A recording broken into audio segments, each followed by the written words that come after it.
Hello viewers, আসসালামু আলাইকুম। আজ আমরা আলোচনা করব সমাজসেবা অধিদপ্তরের আওতাধীন মাতৃকালীন ভাতা সম্পর্কে। যারা দারিদ্র সীমার নিচে অবস্থান করছেন বা যাদের শুধুমাত্র বসতবাড়ি আছে বা অন্যের জমিতে অবস্থান করেন, শুধুমাত্র তারাই এ ভাতা গ্রহণ করতে পারবেন। কিভাবে আবেদন করবেন? স্বামী বা স্ত্রী যে স্থানের নাগরিক সেই স্থানের ইউনিয়ন কিংবা পৌরসভা কিংবা সিটি কর্পোরেশন কিংবা সমাজসেবা অধিদপ্তরে গিয়ে সরাসরি এই আবেদনটি করতে পারবেন, কিংবা যে কোনো কম্পিউটারের দোকানে গিয়ে মাসের 1 থেকে 20 তারিখের মধ্যে এই আবেদনটি অনলাইনের মাধ্যমে করা যায়।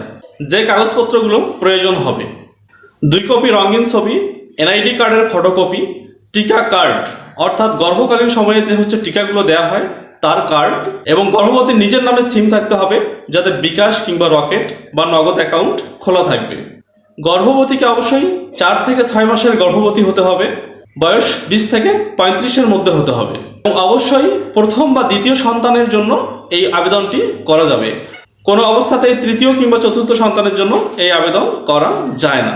এবার আসছি কত টাকা পাওয়া যায়। একজন গর্ভবতী প্রতি মাসে 800 টাকা করে মোট 19,200 টাকা পেতে পারেন। ধন্যবাদ। ভিডিওটি শেয়ার করে অন্যকে দেখার সুযোগ করে দেওয়ার জন্য বিনীত অনুরোধ করছি।